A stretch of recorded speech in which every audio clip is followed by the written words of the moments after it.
ಪ್ರಿಯ ಬಂಧುಗಳೇ, ನಮಸ್ತೆ. ಹೇಗಿದ್ದೀರೇನ್ರು ಬಂಧುಗಳೇ? 15 ವರ್ಷದ ವೈಭವ್ ಸೂರ್ಯವಂಶಿ ಈಗಾಗಲೇ ಅಂತಾರಾಷ್ಟ್ರೀಯ ಕ್ರಿಕೆಟ್ಗೆ ಪಾದಾರ್ಪಣೆ ಮಾಡಿಯಾಯಿತು. ಅದು ಇಂಗ್ಲೆಂಡ್ ತಂಡದ ವಿರುದ್ಧ. ತಮ್ಮ ಪ್ರಥಮ ಚೊಚ್ಚಲ ಪಂದ್ಯದಲ್ಲೇ ಹೊಡಿಬಡಿ ಆಟಕ್ಕೆ ಮುಂದಾದ ವೈಭವ್ ಸೂರ್ಯವಂಶಿ ಕ್ರಿಕೆಟ್ನಲ್ಲಿ ತಮ್ಮ ವೃತ್ತಿ ಜೀವನವನ್ನು ಭದ್ರಪಡಿಸಿಕೊಳ್ಳುತ್ತಿರುವಂತಹ ಸೂರ್ಯವಂಶಿ ತಮ್ಮ ವಿದ್ಯಾಭ್ಯಾಸವನ್ನು ಅರ್ಧಕ್ಕೆ ಮೊಟಕುಗೊಳಿಸಿದ್ರ. ಸೂರ್ಯವಂಶಿಯ ತಂದೆ ತಮ್ಮ ಮಗನ ವಿದ್ಯಾಭ್ಯಾಸದ ಬಗ್ಗೆ ಹೇಳಿದ್ದಾದ್ರೂ ಏನು ಎಲ್ಲವನ್ನ ನಾನು ನಿಮಗೆ ಸಂಕ್ಷಿಪ್ತವಾಗಿ ಹೇಳ್ತಾ ಹೋಗ್ತೇನೆ ಬಂಧುಗಳೇ. ಹೌದು, ವೈಭವ್ ಸೂರ್ಯವಂಶಿ ಅವರ ಅಂತಾರಾಷ್ಟ್ರೀಯ ಚೊಚ್ಚಲ ಪ್ರವೇಶಕ್ಕಾಗಿ ಎಲ್ಲರೂ ಕುತೂಹಲದಿಂದ ಕಾಯ್ತಾ ಇದ್ರು. ಜುಲೈ 4ರಂದು ಆ ಸಮಯವೂ ಬಂದಿತ್ತು. ಆದರೆ 15 ವರ್ಷದ ಸೂರ್ಯವಂಶಿ 14 ರನ್ಗಳಿಗೆ ಔಟ್ ಆಗಿದ್ರು. ಅವರು ಇಂಗ್ಲೆಂಡ್ನ ಸ್ಪಿನ್ ಬೌಲರ್ ವಿಲ್ ಜಾಕ್ಸ್ಗೆ ತಮ್ಮ ವಿಕೆಟ್ ನೀಡಿದ್ರು. ವೈಭವ್ ದೊಡ್ಡ ಹೊಡೆತವನ್ನು ಆಡಲು ಪ್ರಯತ್ನಿಸುತ್ತಾ ಕ್ರೀಸ್ನಿಂದ ಹೊರಬಂದಿದ್ರು. ಸ್ಟಂಪ್ಗಳ ಹಿಂದೆ ನಿಂತಿದ್ದ ಜೋಸ್ ಬಟ್ಲರ್ ಚೆಂಡನ್ನು ತಪ್ಪಿಸಿಕೊಂಡ ನಂತರ ಯಾವುದೇ ತಪ್ಪು ಮಾಡಲಿಲ್ಲ. ವೈಭವ್ ಸೂರ್ಯವಂಶಿ ಅವರ ಫಾರ್ಮನ್ನು ಗಮನಿಸಿದರೆ ಅವರ ಚೊಚ್ಚಲ ಪ್ರವೇಶದಲ್ಲಿ ದೊಡ್ಡ ಇನ್ನಿಂಗ್ಸ್ ನಿರೀಕ್ಷಿಸಲಾಗಿತ್ತು. 2ನೇ ಓವರ್ನಲ್ಲಿ ಜೋಸ್ ಟಂಗ್ ಅವರನ್ನ ಎದುರಿಸುವ ಅವಕಾಶ ಅವರಿಗೆ ಸಿಕ್ಕಿತ್ತು. ಅಲ್ಲಿ ಅವರು ಎಚ್ಚರಿಕೆಯಿಂದ ಬ್ಯಾಟಿಂಗ್ ಮಾಡಿದ್ರು. ಆದರೆ ನಂತರ ಜೋಫ್ರಾ ಆರ್ಚರ್ ಅವರನ್ನು ಎದುರಿಸುವ ಅವಕಾಶದಲ್ಲಿ ಅವರ ಮೊದಲ ಎಸೆತದಲ್ಲೇ 6 ಬಾರಿಸಿದ್ರು. ದೊಡ್ಡ ಇನ್ನಿಂಗ್ಸ್ ಆಡುತ್ತಾರೆಂದು ತೋರುತ್ತಿತ್ತು. ಆದರೆ 5ನೇ ಓವರ್ನ 5ನೇ ಎಸೆತದಲ್ಲೇ ವಿಲ್ ಜಾಕ್ಸ್ ಅವರನ್ನು ಔಟ್ ಮಾಡಿದರು. ವೈಭವ್ 10 ಎಸೆತಗಳಲ್ಲಿ 14 ರನ್ ಗಳಿಸಿ ನಿರ್ಗಮಿಸಬೇಕಾಯಿತು. 14 ರನ್ ಗಳಿಸಿ ಔಟ್ ಆದರೂ ಇತಿಹಾಸ ಬರೆದ ವೈಭವ್ ಸೂರ್ಯವಂಶಿ ಭಾರತೀಯ ಕ್ರಿಕೆಟ್ನಲ್ಲಿ ಅಂತಾರಾಷ್ಟ್ರೀಯ ಕ್ರಿಕೆಟ್ಗೆ ಪಾದಾರ್ಪಣೆ ಮಾಡಿದ ಅತ್ಯಂತ ಕಿರಿಯ ಆಟಗಾರ ಎಂಬ ಹೆಗ್ಗಳಿಕೆಗೂ ಪಾತ್ರರಾಗಿದ್ದಾರೆ.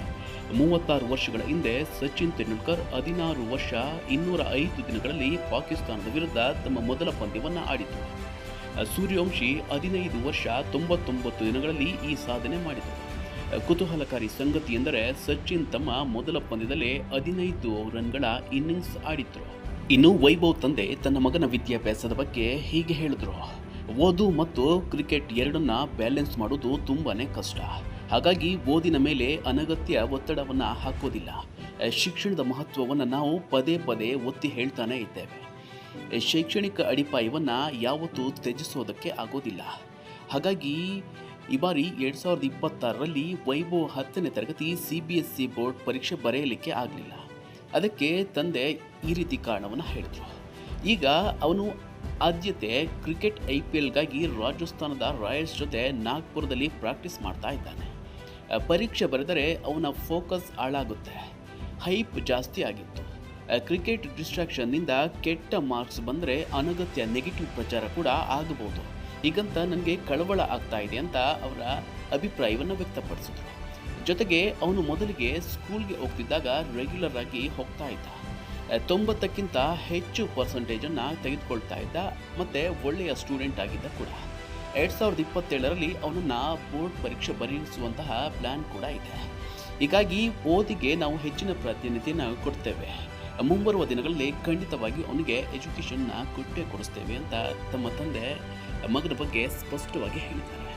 ಅದೇನೇ ಇರಲಿ ಬಂಧುಗಳೇ, 15 ವರ್ಷದ ವೈಭವ್ ಆಟಕ್ಕೆ ಇಡೀ ವಿಶ್ವವೇ ಬೆರಗಾಗಿ ನೋಡ್ತಾ ಇದೆ. ಕ್ರಿಕೆಟ್ ವೃತ್ತಿ ಜೀವನದ ಜೊತೆಗೆ ತಮ್ಮ ವಿದ್ಯಾಭ್ಯಾಸವನ್ನು ಮುಂದುವರಿಸಲಿ. ದಿಗ್ಗಜ ಆಟಗಾರರು ಮಾಡಿರುವಂತಹ ಸಾಧನೆಯನ್ನು ಈ 15 ವರ್ಷದ ಹುಡುಗನು ಕೂಡ ಮಾಡಲಿ ಅನ್ನೋದೇ ನಮ್ಮೆಲ್ಲರ ಆಶಯವಾಗಿದೆ ಬಂಧುಗಳೇ.